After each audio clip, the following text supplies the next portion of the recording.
helplessness is your best friend, savage. You know what? I'm actually shocked in this instance about Anita Sarkeesian. Mainly because I wasn't expecting this video for another 2 months.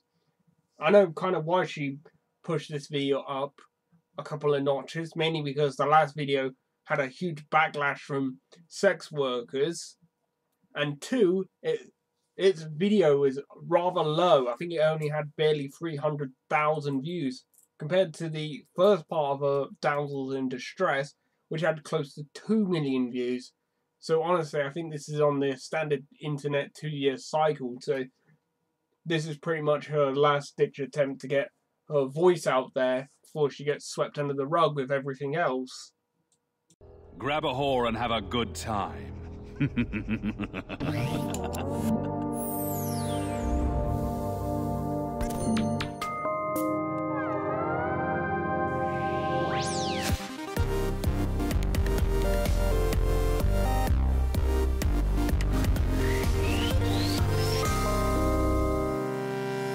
Welcome to the second part of our mini-series examining the women as background decoration trope in video games. I need to stress that this video comes with a content warning and is not recommended for children. Are there any actual children watching this? The only people I think are watching this are internet pundits so they can do commentaries on it like me, or idiots who agree with this video like Movie Bob Chipman. The game footage I'll be showcasing will be particularly graphic and include scenes of extreme violence against women. There are 2 things wrong with that.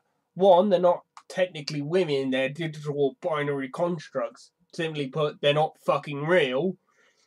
And 2, how is it only problematic when it happens to women? Are you saying that it's only shocking when it happens to women? Let alone the thousands, if not hundreds of thousands of men that I've ended up killing, or potentially killing, just to get trophies, achievements, and to complete the game. I define the women as background decoration trope as the subset of largely insignificant, non-playable female characters whose sexuality or victimhood is exploited as a way to infuse edgy, gritty, or racy flavoring into game worlds.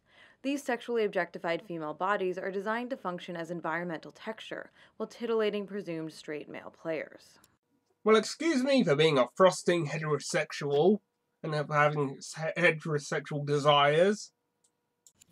In our last video, we discussed the concept of sexual objectification and looked at a specific subset of non-essential female characters which I classify as non-playable sex objects. In this episode, we will expand our discussion of the women as background decoration trope to examine how sexualized female bodies often occupy a dual role as both sexual playthings and the perpetual victims of male violence. Are you here for the whore? Are you touching me? I have your money. Let her go. No! Take it up with Cesare!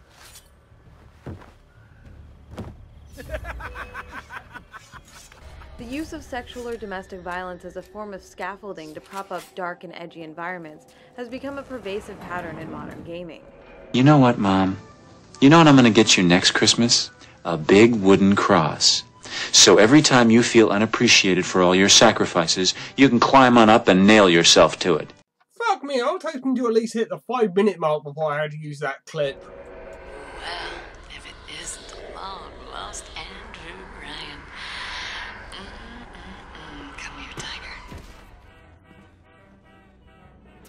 I thought you had forgotten about poor Jasmine, but I am so glad you did. I'm sorry, Mr. Ryan. I didn't know. I didn't know Fontaine had something to do with it. What are you doing? No, don't, please. I loved you, don't, please, no. So I rack my brain hoping to explain all the things that you do to me. Please let me explain. Love me. The marketing blitz surrounding the release of the 2006 game Hitman Blood Money featured several advertisements depicting the murdered bodies of sexualized women with captions like, "Beautifully executed." Even in death, these lingerie-clad women are posed provocatively in a way designed to sexually arouse straight male viewers. Anyway, necrophilia. It's not something that has ever truly interested me. But anyway, is that even legal in the UK? But anyway, if you are interested in necrophilia, it's hard to really say because I don't know whether or not it's actually legal. But if you get off on that sort of thing, it's really hard to say because I'm not going to judge somebody too harshly based on their sexuality or their sexual interest. So anyway, I'm just rambling on a bit, so let's move it on. If we compare the Hitman ads featuring female victims to those featuring assassinated men, we immediately notice that male characters are not displayed in sexualized clothing or positions. Maimed female bodies, on the other hand, are often fetishized and sexually objectified. Look, I do not see anything wrong with over-sexualizing women or under-sexualizing men.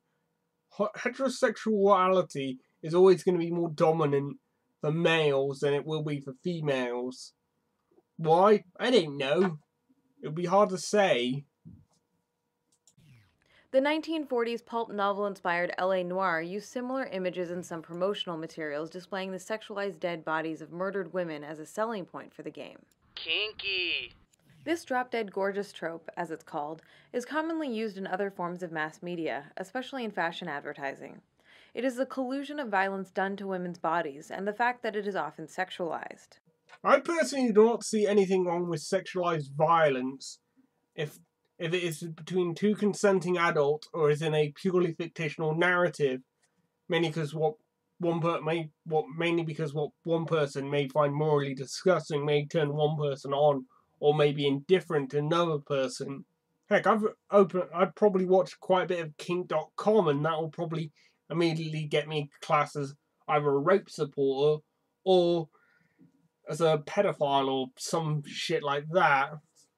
If you don't know what kink.com is, they're basically, if you ever talk about internet bondage, they pretty much are the main two they're the main big people who do internet bondage. They've had everybody from Lisa Ann, Anna Akira, and quite a few other porn stars in their ranks doing their thing for kink.com. And they have overtly sexualized violence in there. Heck, they have one bit called a bound gangbang. Anyway, this bit's getting a bit random and weird, so moving on. The idea being that a dead woman is still inherently beautiful, even if her body has been maimed, her life stolen from her. Something arousing still remains available for male consumption. Look, there is nothing wrong with male consumption. If something's offered and I choose to consume it, it's between me and the person who is offering me. I can exchange money, goods and services for it, or I can not just simply engage with it. Or I could easily pirate it if I choose so. But anyway, like I ever pirate anything on the internet. But anyway, moving on. Well, that's one less elf breeder in the world. A shame, though. Nice body on that one. She's still warm. How picky are you, anyway? Have you ever noticed a pattern with these videos? Essentially, she spends like a few minutes talking about how something problematic is, do a montage or show a couple of clips of video games doing what she kind of says is wrong, and then move on to the other section. It's kind of a bit boring and predictable at times. Let me guess, she's going to spend the next few minutes saying objectification is evil and I should feel ashamed about enjoying my life.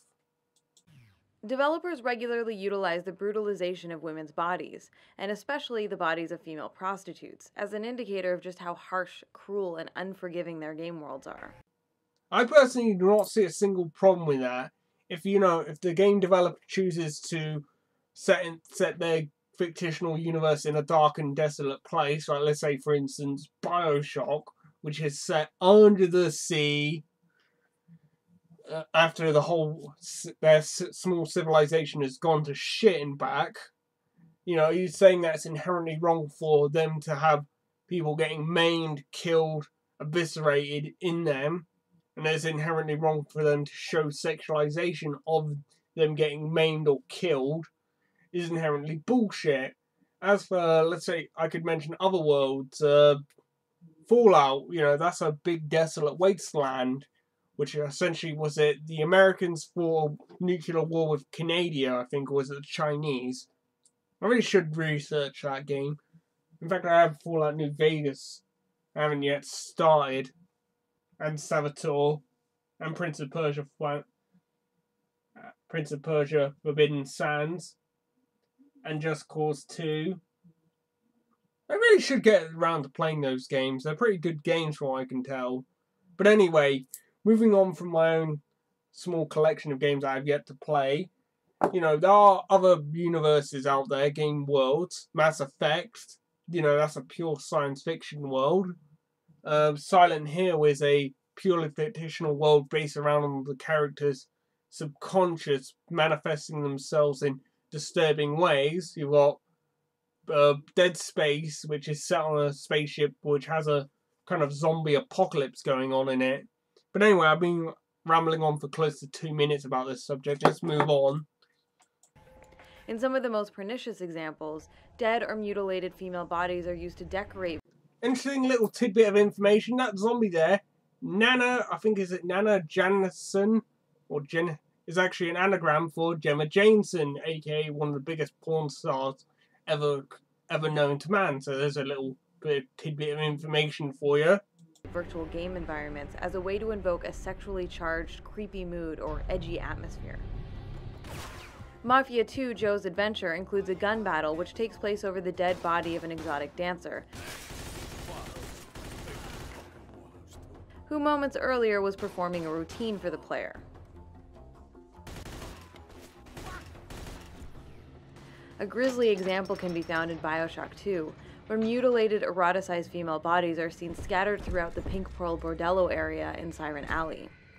Well, the Pink Pearl Bordello is essentially a whorehouse or a brothel, so essentially it would be understandable to see sexualized dead bodies all over the place, considering, you know, sex was going on there. But anyway, in fact, I would even argue that isn't overtly sexualized. All you're seeing is their arms and legs and a bit of their cleavage, which isn't overtly sexualized.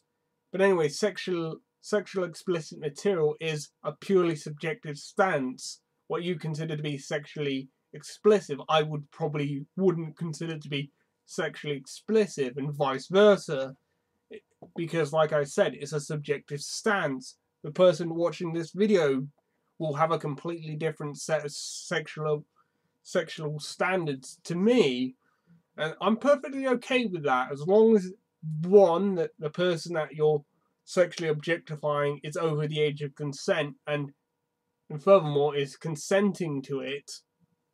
If you're not, then there will probably be illegal actions taken into consideration, i.e. you would probably get yourself arrested, which you would. So what you're saying, that it's inherently wrong for women to be sexually explicit in a whorehouse, or sexually explicit and dead. But anyway, I'm rambling now, so moving on.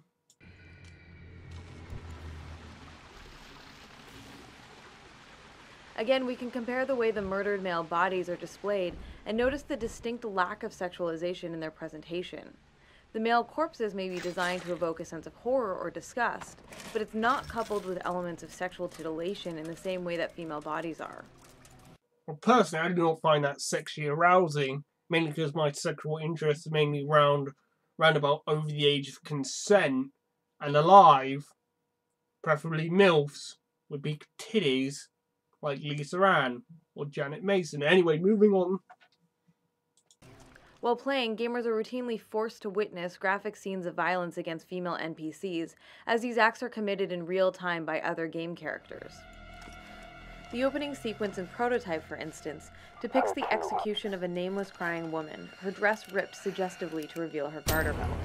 Kinky! A similar technique is used to set the mood in the darkness too. Hi, Jackie. Remember us from the Candy Club? Well, do you? Sure. The opening scene features two women flirting with the player in first person, before they are both slaughtered in front of you. You know what, Mom? You know what I'm gonna get you next Christmas? A big wooden cross. So every time you feel unappreciated for all your sacrifices, you can climb on up and nail yourself to it. Oh, shit! Jackie, get down! During During one mission in Far Cry 3, players watch from the sidelines as a pimp beats up a female prostitute of color in a shantytown. She couldn't just say Korean girl, or an Asian girl, or is me specifying their actual race somehow too politically incorrect for her. And if you think that's politically incorrect, I would like to tell you to kiss my large and robotic metal ass. Where's my fucking money, bitch? I don't feel good.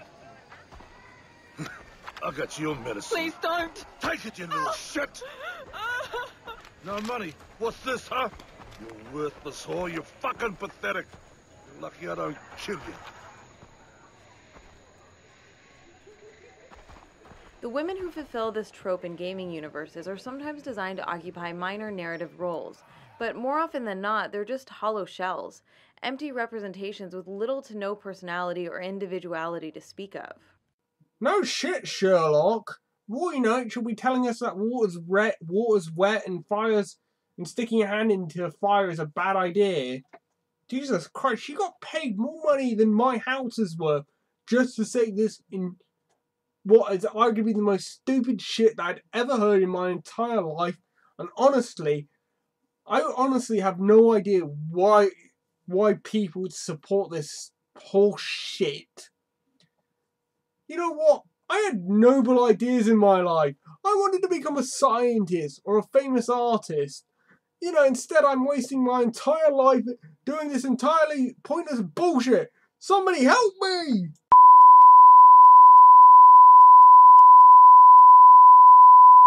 And I'm back!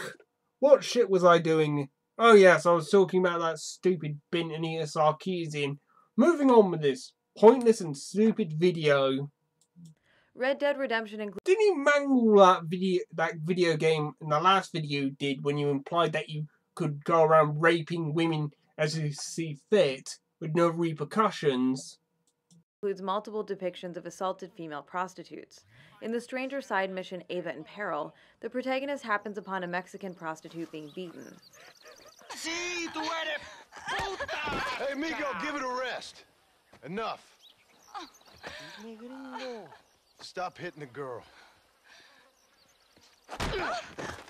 There, you happy now? The player can choose to buy her from her abuser for $200 to stop the attack, though she is later murdered by her assailant anyway. You like her? You can have her. Yeah, she's pretty clean and pretty dirty also, huh? She's yours for $200 American dollars. Mario, you are evil. No, Eva, I'm just a cowherd who can no longer afford the cattle. Rape and sex... Like rape, they'll say, you can't joke about rape. Rape's not funny. I say, fuck you, I think it's hilarious. How do you like that? Sexual assault are also frequently used as a sort of narrative currency to try and raise the emotional stakes and heighten the dramatic tension for gamers. Yes, because as we all know, using a dark subject matter to ratchet up tension or using it to make a world seem more fleshed out is somehow inherently wrong because you're an idiot, I guess? Davai, mama. Come on. Spread them legs. Oh, please, don't. No! Korova! What? You think you're too good for us? No! Please! Please help! Ah! Quiet, you sucking a bitch! Shut the fuck up! These brutal scenes often occur as scripted events, triggered when the player enters particular areas. I got plans for you. I can't do this! Gonna be fun. I can't do this! Help! See what I mean? This is the exact pattern. 1, talk out of ass. 2, show clips of her proving that she's talking out of her ass. And step 3, profit. Scripted events are typically not part of the game's main storyline, but are instead designed to seem like random chance encounters. They're meant to make the game world appear more alive or unpredictable and therefore more believable. In Grand Theft Auto V, one such chance encounter features a scene evocative of sexual assault, in which a young woman is being attacked and held down by 2 men on the side of the road. Get off of me, you old pervert! Walk away! Don't make this your problem! The player can rescue her by killing her assailants, or simply watch the scene play out in front of them. What, are you saying that scene is inherently wrong and Rockstar shouldn't put that scene into the video game. Rockstar made close to over $1.5 billion from that one particular video game. I think Rockstar would be well within their right to tell you to go fuck yourself. Because admittedly, they have so much money that they can afford to block you out until pretty much now until for another 25 years, I guess. I really should see about getting a job for Rockstar. Maybe I could earn some of their money. These vignettes are not major plot points. Instead, violence against women is essentially used as a set piece to establish or punctuate the seedy atmosphere of crime and chaos-ridden fictional universes. Look, and I'm very, very sorry that certain purely fictional video game universes aren't exactly, happy, smiley, fun places where we all hold hands, drink Kool-Aid, and sing happy songs while somebody plays the ukulele. Some video games will handle touchy subjects or harmful subjects, or have video games universes set in a war-torn outland. Like I said in a previous video games are pure fantasy. Whatever happens in their fictional universe isn't really going to affect me in a detrimental way. So, if I play something like, I've been playing Splinter Cell, the trilogy, mainly because I had it on my bookshelf for about a year, and I drew for 2 years, and I only realised I hadn't even opened it. But anyway, I have no sudden urge to run around in darkened rooms, knocking people out from behind and working for the CIA. Is it the CIA you work for in Splinter Cell? I can't remember. But anyway, that's moving on from beside the point. Is it inherently wrong for a video game to be set in a war-torn country? No. Is it inherently wrong for them to show violence against women or men or children? No. So what is Anita Sarkeesian's point? Is this harmful to women in the long run? No. Is it harmful to them in the short term? No. So all I can guess is that she's like a stupid American who has to, who secretly whacks off to the sound of her own voice. But anyway, moving on, I'm starting to ramble on a bit. You like that? That feel good? Fuck. It's meant to paint the gaming environment with a harsh brush, but it ends up doing so on the backs of women's bodies. They're not fucking women, they're digital constructs. They have no gender. They have no inalienable rights. They are there simply to fulfill whatever the game designers chose for that particular function. If you don't like it, don't fucking play it, and either shut your fucking mouth or go and make your own video games, you fat, lazy, stupid, ignorant, fuckface, stupid whore. Attention whore. Casually sacrificing female characters in the name of setting a ruthless narrative tone. You know what, Mom? You know what I'm gonna get you next Christmas? A big wooden cross.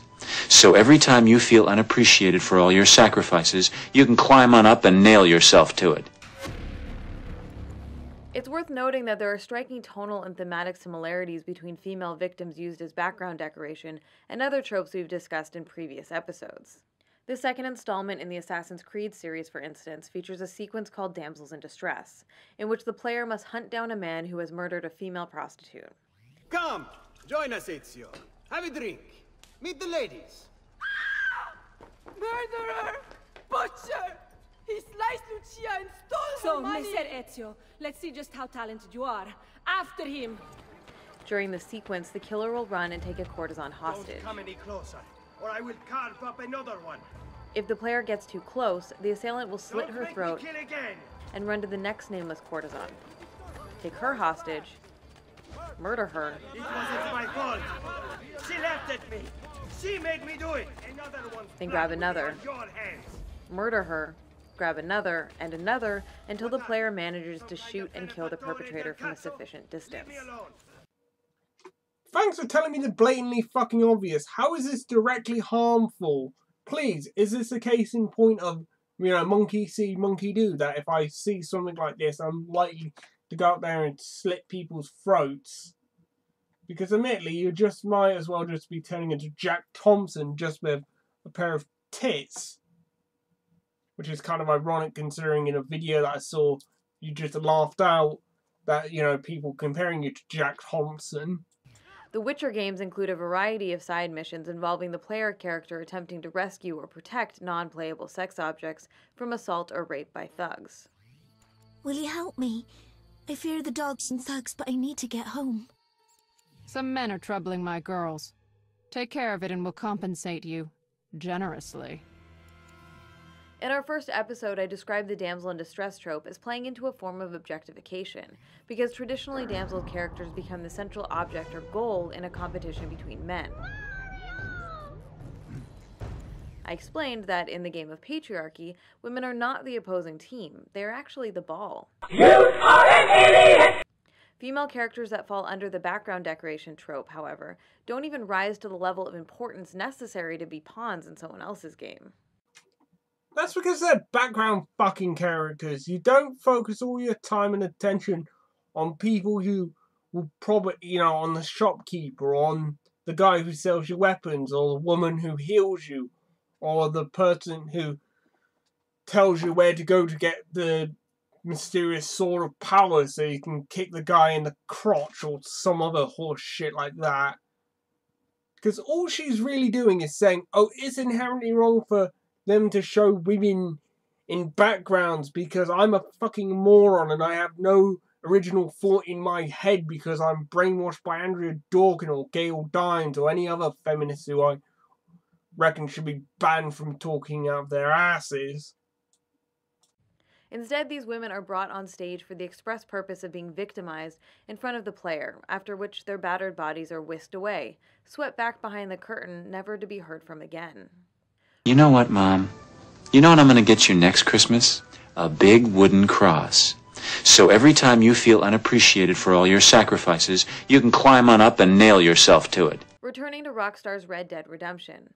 In most settlement areas, players are treated to randomly triggered events in which female prostitutes are assaulted and murdered by Johns amid a torrent of misogynistic slurs.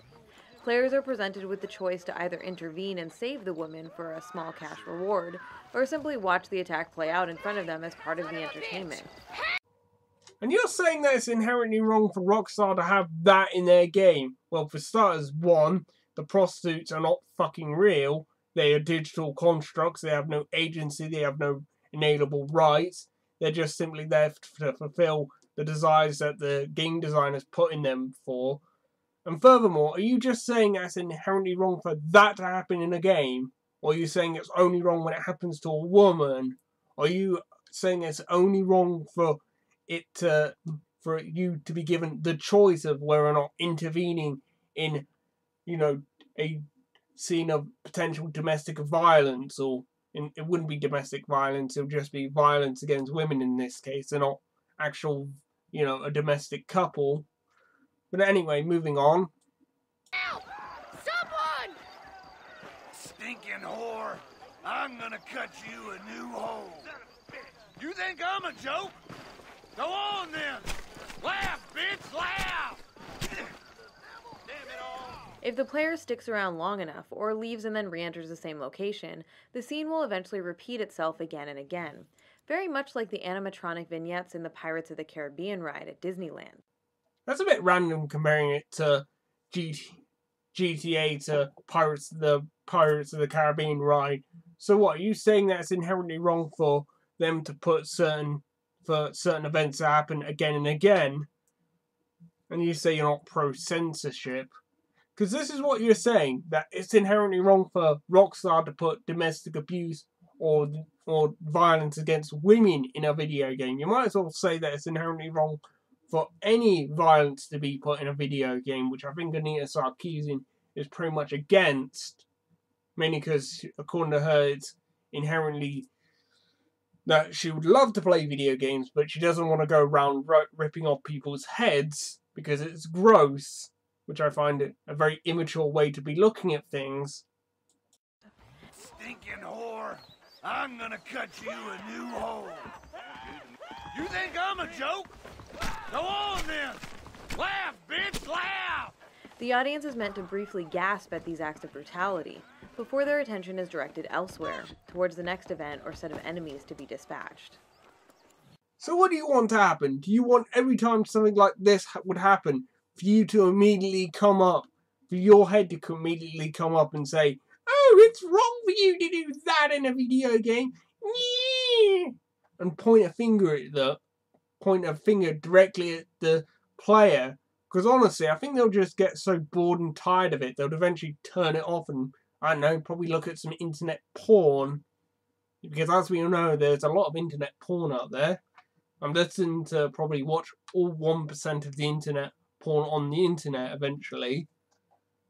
Anyway, that's a bit random for you to be talking about internet porn at this point. So anyway, moving on. Regardless of the player's actions in these types of situations, the result always paints women in a regressive light, as they will end up as either helpless damsels or dead victims. On a shallow surface level, these vignettes seem to contextualize violence against women in a negative light. So what, they're portraying violence against women in a negative light. So there we go, video series over, we can all go home, party at my house. Let's all go get drunk now. Oh wait, there's still another, 12 minutes? There's still another 12 minutes or so of me commentating on this video. Jesus Christ. Yeah, shit, I'm out of vodka. I'm gonna have to do this video sober now. But anyway, moving on. However, these narratives are never really about the abused women in question. Instead, depictions of female pain and victimhood are flippantly summoned to serve as sideshow attractions and storylines about other things altogether. So what, I can tell you that she's complaining about the fact that there aren't any video games that are talking, that don't have a central narrative about domestic abuse. I'll bet you anything, if there was a video game directly talking about domestic abuse, she would still be complaining about the fact that it doesn't fit her narrow constructs about what a video game narrative should or should not be about. Honestly, there's maybe only a handful of games that I can think of that have direct domestic abuse in the narrative, one of which being I Have No Mouth and I Must Scream, which is a point-and-click adventure based on the book I Have No Mouth and I Must Scream, which was written by Harlan Ellison. Honestly, she'll probably also complain about the fact that one of the because the game is basically about the last 5 people who survive a nuclear holocaust and who are sentenced to live in the bowels of a supercomputer called AM. And essentially the game is 5 short vignettes, and 2 of them are about domestic abuse. One of them is about a person lying about his backstory. One of them's about a character coming to his terms about his own sexuality, and one of them is set in a concentration camp. So anyway, I'm rambling on a bit about I Have No Mouth and I Must Scream, but I would recommend you play it. In fact, you can buy it on Steam for about sorry about that, for about, is it $3 or £3? I don't know what the exchange rate is for the American audience watching this. So anyway, what was I talking about? Oh yeah, domestic abuse in video games. Anyway, like I was saying about domestic abuse in video games, I personally don't see a video game handling domestic abuse in a particular fashion because, like I said previously in this video, people are going to have different subject matters. Why do you reckon we have wildly varying degrees of reviews on certain video games? There are certain video games I happen to like that got low scores. I happen to like a game called Beyond Two Souls. But anyway, like I was saying, do I think it's inherently wrong for a game to have domestic abuse in it? No, I do not consider a video game to have any subject matter in them. In fact, this will be probably the most controversial opinion that I will ever air in my entire channel. I personally do not see anything wrong with the game Rape Play. On the off chance you've never played or heard about Rape Play, it is considered to be arguably one of the most controversial video games out there. In fact, if you ever look up a video of controversial video games, Rape Play is usually on there, and it is a Japanese hentai game where you go around raping 3 women. I think one of them is implied to be under the age of consent. Personally, I do not see a single problem with that because of one key fact. They're not fucking real. They have no they have no age of consent, they have no pain receptors, they have no agency, they are not real. As for certain people getting off on that, I personally don't see anything wrong with that, because, face it, you know, there's King.com out there, which has enough female subscribers to it, that it's about a few thousand. So anyway, moving on, I've talked about this subject matter for long enough, close to 4 minutes now, which is probably the longest I've ever talked on this video for. In Ubisoft's Watch Dogs, scripted crime events randomly generate throughout the game's open-world environment, some of which graphically depict incidents of domestic violence. So you think you can just leave me? Jesus, you need to stop following me. Come on, babe, don't be like that. I've had it with you. You're nuts. That's it. I've had it with your lip. Don't! I'll teach you. These scenes are programmed to repeat themselves randomly dozens of times during gameplay. You think you're leaving me? Huh? Jesus, you need to stop following me. I'm not done with you. Not yet. You need to get out of here right now. I'll fucking kill you, goddammit! No, don't! If the player reaches the victim within the 10-second intervention window, the woman can be rescued by killing her abuser. However, if the player doesn't reach her in time, she is murdered and the perpetrator will flee, providing gamers the opportunity to hunt you down. Shut up and get to the point! Tellingly, if the player gets too close to the assault before it occurs, the abuser will be scared off and the player will fail the mission. Hey! We need to talk. Gaining no experience points and no boost to his reputation meter. The only options available are to wait until the assault is in progress, then either take out the perpetrator during the assault, or take him down after the assault has happened. Hey! We need to talk. There's nothing to talk about. We're done. Deal with it. You're so fucking wrong. I'm not done yet. I gotta stop him now. I'll scream. Oh, I'll teach you. We're not done. We are not done. I'll fucking kill you.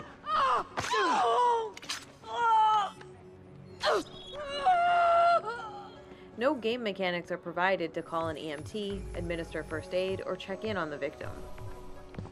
Look, and I'm very, very sorry that he didn't think of every possible scenario that you would like in a video game.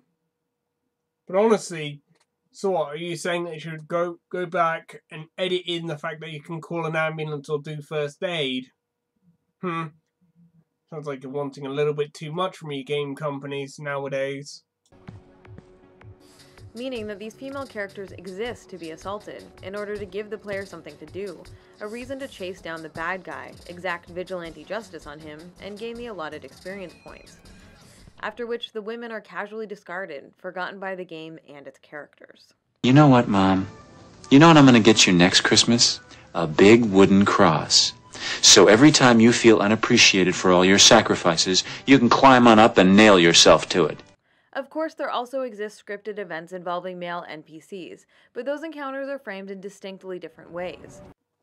Yes, they are. Anybody who says otherwise is an idiot or has political agendas. So in Anita Sarkeesian's both. This is the place. This guy is going to You act. got some serious shit Don't to be sort out with nearby. the boys. Oh, man. Someone's playing you, man. Ah! You never fucking learn. When the victims are men, sexual objectification and sexual or domestic violence are almost never ingredients in the scenario. Even the countless male thugs and henchmen the player mows down in these games are depicted as active aggressors, not characterized as passive victims. So you only saying it's only sexist when it happens to women? Anybody who says that is a sexist themselves and they won't admit it. Plot devices that capitalize on female trauma for shock value function in much the same way as the hitting a child or kicking the dog tropes do.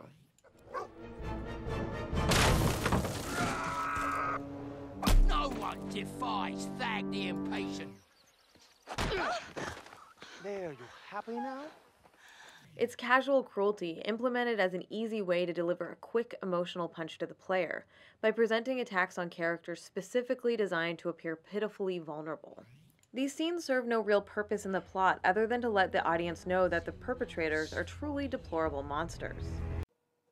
And yes, and that's the fucking point of it. If you don't like that, I suggest you either buy yourself a big wooden cross, or shut the fuck up. Because all you're really doing is, you might as well just replace all of Anita Sarkeesian's audio with farting noises.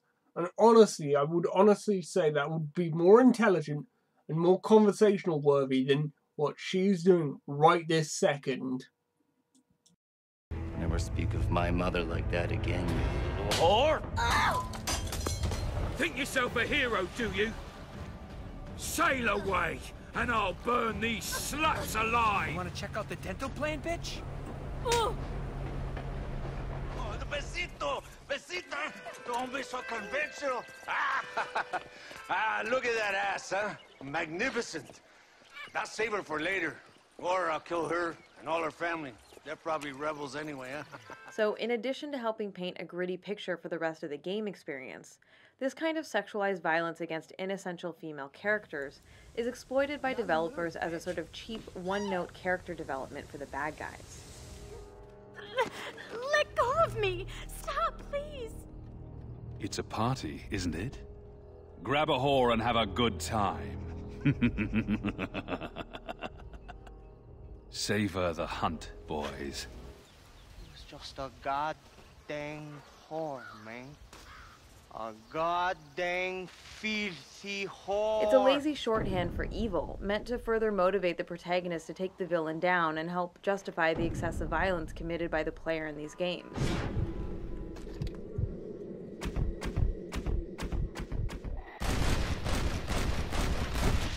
After all, if the random thugs or villains are so heartless and vile they attack helpless women, then the player can feel completely justified and even take pleasure in murdering them in ever more gruesome ways.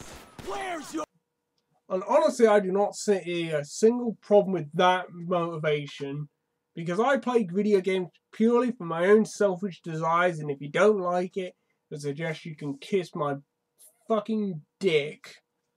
And you don't like that, I can tell you to fuck off. Respect! Thank God. That was so awful. Did you hear what they were saying to me? These women and their bodies are sacrificed in the name of infusing mature themes into gaming stories. But there's nothing mature about flippantly evoking shades of female trauma.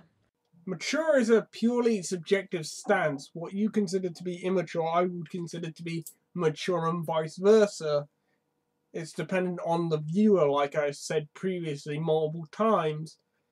But anyway, I'm going to warn you, this is the part of the video that gets really stupid and really morally disgusting, in my opinion. It ends up sensationalizing an issue which is painfully familiar to a large percentage of women on this planet. Anita Sarkeesian is being a morally disgusting pig at this point. She's using domestic violence to censor video games, which I find morally disgusting. As for the other part, I don't see what she's doing right this second to stop domestic abuse, apart from complaining about video games and pop culture, while also normalizing and trivializing their experiences. I guess you're guilty of the exact same thing, because you're trivializing it and blaming it all on video games or pop culture. It's really hard to say what causes domestic abuse and domestic violence and violence in general. Sometimes it's political, sometimes it's financial, sometimes it's purely psychotic. It'd be very difficult to pinpoint one exact cause. What you're doing is pinpointing one exact cause and blaming it all on that one thing, and hoping that people are too stupid enough to think for themselves. Sexual and domestic violence is at epidemic levels in the real world. No, it's not. In fact, from what I can tell, domestic abuse, rape and sexual assault has been actually on the decrease for the last 25 years. And it's hard to really pinpoint one exact cause. I'm not going to suggest it's video games, access to pornography, or heavy metal music. So it would be hard to really say. But, you know, I find it morally disgusting to pinpoint one exact cause and rally around against it. You might as well just be farting at that point and blaming it all on your farts. 1 out of every 5 women in the United States will be raped in their lifetimes. 1 in 4 will be sexually assaulted. And women involved in prostitution are at a much higher risk of violence because they're seen as vessels to be used by others, rather than as fully human. And what, pray tell, are you doing right this second to make, sex workers' lives just that little bit better, apart from demonizing them and blaming that on society's downfall? Which honestly, I don't see anything wrong with sex workers being around with us since the birth of civilization itself. So when games casually use sexualized violence as a ham-fisted form of character development for the bad guys, it reinforces a popular misconception about gendered violence by framing it as something abnormal, as a cruelty only committed by the most transparently evil strangers. In reality, however, violence against women, and sexual violence in particular, is a common everyday occurrence, often perpetrated by normal men, known and trusted by those targeted. The truth is, the vast majority of cases are committed by friends, colleagues, relatives, and intimate partners. The gendered violence epidemic is a deep-seated cultural problem present in the homes, communities, and workplaces of many millions of women all over the world. So what morally disgusting pig, because that's what you fucking are in my opinion, are you doing right this second to stop domestic abuse? Oh, that's right, you're blowing money that you don't need on something that isn't helping anybody. Honestly, you'll be better off using the money to burn it at this point rather than using it to start this video. It is not something that mostly happens in dark alleys at the hands of cartoon villains twisting nefarious-looking mustaches. Who did this? That monster, Malfatto! Did you see him? That way! I should also note that the problem cannot be solved by simply finding the bad evil men and killing them all, as these game narratives invariably imply again and again. This must be karma. Travis touchdown. Spare me the mystic crap. I came here to fight.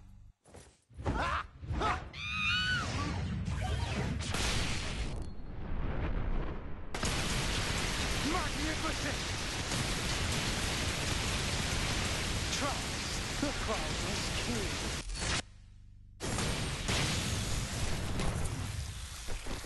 I see the rumors were true.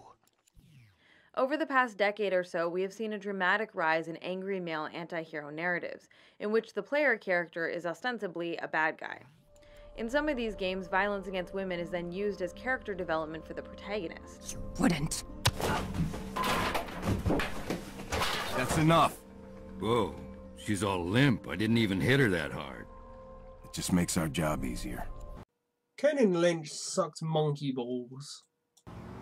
Grand Theft Auto 4 requires the player to kidnap a woman. Stop this thing, you slime bag! Stop being such a fucking bitch! Calm the fuck down, or little birdies will be eating your brains off the dashboard tomorrow morning. During this mission, the protagonist character insults her and beats her unconscious. You're fucking with the wrong girl, asshole. I am Gracie Ancelotti, and I... Shut up! Peace at last. Later, the game instructs players to smack her in the face before taking a ransom photo. Come on, Gracie. I want you looking pretty for the photo. You know what, Mom? You know what I'm gonna get you next Christmas? A big wooden cross. So every time you feel unappreciated for all your sacrifices, you can climb on up and nail yourself to it. Lord Kratos, no. Please. Please, leave me be. I beg of you. Show mercy. Hold your tongue. God of War 3 includes a segment where Kratos pushes a half-naked princess through a level. Move. Please don't kill me. The protagonist then uses her body to jam open a gate to the next area as she whimpers in protest.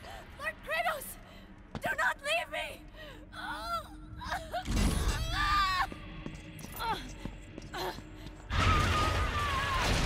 After she is crushed to death, the player can then return to her body and look at her mangled corpse, at which point a trophy will pop up. This achievement is called I Didn't Do It, But I Wish I Did. not to mention the fact that you break Poseidon's neck and gouge out both his eyes and break his neck and throw him off a mountain. The fact that you rip off both of Helios's head off and use him as a glorified flashlight, and not to mention what you do to the messenger. I've forgotten his name now. Shit, I haven't played God of War in years.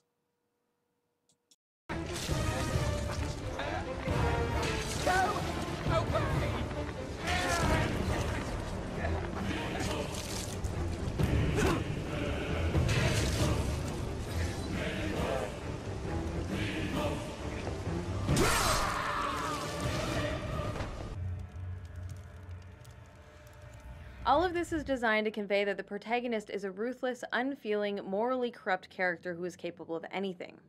Yet again, there is nothing wrong with that. If you expect all characters to form one exact ideology, you can go fuck yourself. There will be as many game characters as there is many game designers. They will all have their ideology of what they want to have in a game character or game setting. If you don't like it, you don't have to play the video games, or better yet, go and make it your fucking self. I'm sorry I've repeated myself multiple times on this one, but it bears to say, why didn't she go out there and make her own video games? Again, we see female bodies sacrificed as a way to justify the ever more gruesome and extreme violence the player must commit throughout the game. Some games that capitalize on scenes of sexual violence do so gleefully, while other titles may attempt to frame it as something inexorably tragic. When she was 10, her mother traded her for a bottle of wine. Few enter this line of work by choice. They thought they would be working in a factory. By the time they arrive, it's much too late. But simply presenting depictions of women being abused, despondent, or suicidal does nothing to make them less sexually objectified, and does nothing to change patterns of perpetual victimhood. God, it's like you just use words you hear randomly to try and sound smarter! There's a clear difference between replicating something and critiquing it. It's not enough to simply present misery as miserable and exploitation as exploitative. Reproduction is not, in and of itself, a critical commentary. That's stupid! You're stupid! Stop being stupid!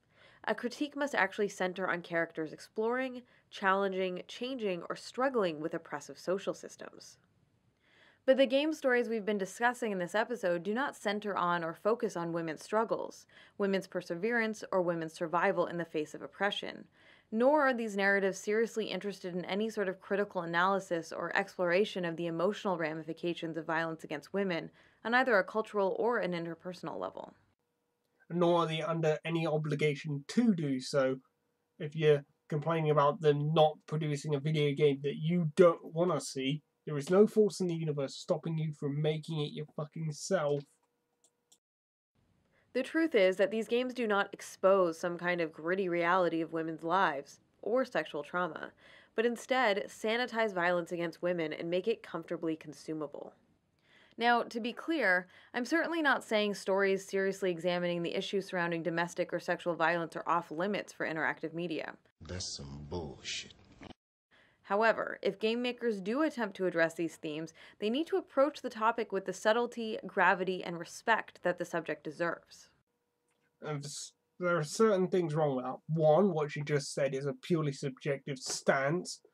Like I said previously, other people's stance will be wildly different from my one. And furthermore, no, they fucking don't. All they have to do is produce the game that they want to see as best as they can possibly make it. If you don't like it, you don't have to buy it.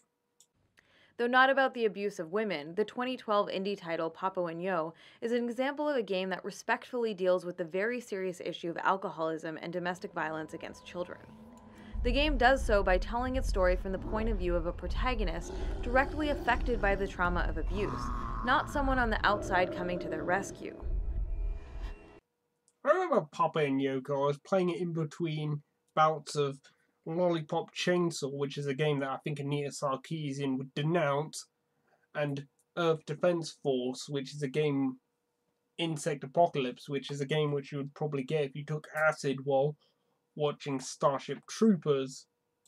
It focuses on the journey of a figure who is struggling through a traumatic situation and attempting to deal with the repercussions of violence. It makes that struggle to cope and survive central to both the narrative and gameplay, not peripheral set dressing to a story about something else.